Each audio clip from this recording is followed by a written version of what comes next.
Introduction. The first principle is that you must not fool yourself, and you are the easiest person to fool. The word of Richard Feynman. Maybe you're young and brimming with ambition. Maybe you're young and you're struggling. Maybe you've made that first couple million, signed your first deal, been selected to some elite group, or maybe you're already accomplished enough to last a lifetime. Maybe you're stunned to find out how empty it is at the top. Maybe you're charged with leading others through a crisis. Maybe you just got fired. Maybe you just hit rock bottom. Wherever you are, whatever you're doing, your worst enemy already lives inside you. Your ego. Not me, you think. No one would ever call me an egomaniac. Perhaps you've always thought of yourself as a pretty balanced person. But for people with ambitions, talents, drives, and potential to fulfill, ego comes with the territory. Precisely what makes us so promising as thinkers, doers, creatives, and entrepreneurs, what drives us to the top of those fields, makes us vulnerable to this darker side of the psyche. Now, this is not a book about ego in the Freudian sense. Freud was fond of explaining the ego by way of analogy. Our ego was the rider on a horse, with our unconscious drives representing the animal while the ego tried to direct them. Modern psychologists, on the other hand, use the word egotist to refer to someone dangerously focused on themselves and with disregard for anyone else. All these definitions are true enough but of little value outside a clinical setting. The ego we see most commonly goes by a more casual definition: an unhealthy belief in our own importance. Arrogance. Self-centered ambition. That's the definition this book will use. It's that petulant child inside every person, the one that chooses getting his or her way over anything or anyone else. The need to be better than, more than, recognized for, far past any reasonable utility, that's ego.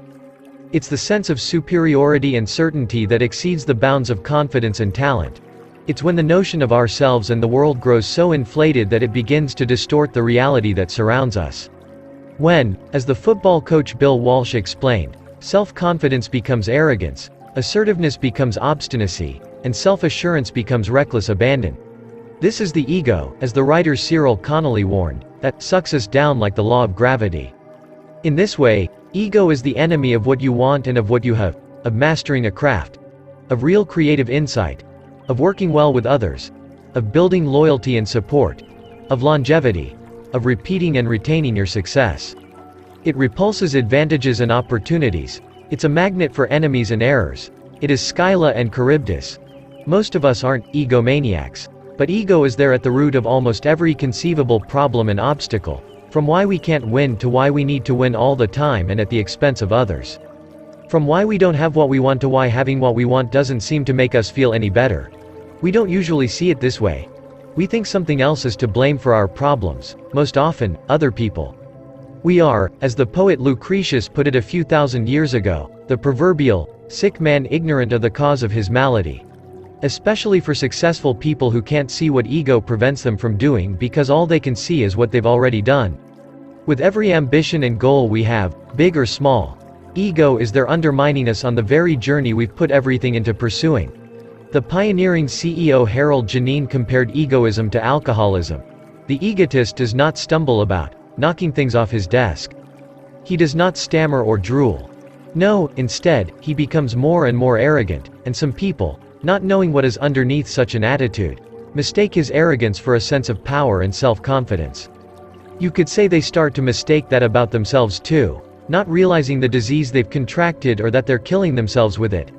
If ego is the voice that tells us we're better than we really are, we can say ego inhibits true success by preventing a direct and honest connection to the world around us. One of the early members of Alcoholics Anonymous defined ego as a conscious separation from what? Everything. The ways this separation manifests itself negatively are immense. We can't work with other people if we've put up walls. We can't improve the world if we don't understand it or ourselves. We can't take or receive feedback if we are incapable of or uninterested in hearing from outside sources. We can't recognize opportunities, or create them, if instead of seeing what is in front of us, we live inside our own fantasy. Without an accurate accounting of our own abilities compared to others, what we have is not confidence but delusion. How are we supposed to reach, motivate, or lead other people if we can't relate to their needs, because we've lost touch with our own? The performance artist Marina Abramovic puts it directly: if you start believing in your greatness, it is the death of your creativity. Just one thing keeps ego around: comfort. Pursuing great work, whether it is in sports or art or business, is often terrifying. Ego soothes that fear. It's a salve to that insecurity. Replacing the rational and aware parts of our psyche with bluster and self-absorption. Ego tells us what we want to hear, when we want to hear it, but it is a short-term fix with a long-term consequence. Ego was always there. Now it's emboldened. Now more than ever, our culture fans the flames of ego. It's never been easier to talk, to puff ourselves up. We can brag about our goals to millions of our fans and followers, things only rock stars and cult leaders used to have. We can follow and interact with our idols on Twitter, we can read books and sites and watch TED Talks, drink from a fire hose of inspiration and validation like never before. There's an app for that. We can name ourselves CEO of our exists only on paper company. We can announce big news on social media and let the congratulations roll in. We can publish articles about ourselves in outlets that used to be sources of objective journalism. Some of us do this more than others. But it's only a matter of degree. Besides the changes in technology, we're told to believe in our uniqueness above all else. We're told to think big, live big, to be memorable and dare greatly. We think that success requires a bold vision or some sweeping plan. After all, that's what the founders of this company or that championship team supposedly had. But did they? Did they really? We see risk-taking swagger and successful people in the media, and eager for our own successes, try to reverse engineer the right attitude, the right pose. We intuit a causal relationship that isn't there. We assume the symptoms of success are the same as success itself, and in our naivete, confuse the byproduct with the cause. Sure, ego has worked for some. Many of history's most famous men and women were notoriously egotistical. But so were many of its greatest failures. Far more of them, in fact. But here we are with a culture that urges us to roll the dice. To make the gamble, ignoring the stakes. Wherever you are, ego is too. At any given time in life, people find themselves at one of three stages. We're aspiring to something, trying to make a dent in the universe.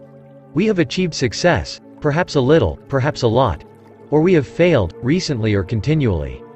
Most of us are in these stages in a fluid sense. We're aspiring until we succeed. We succeed until we fail or until we aspire to more, and after we fail we can begin to aspire or succeed again.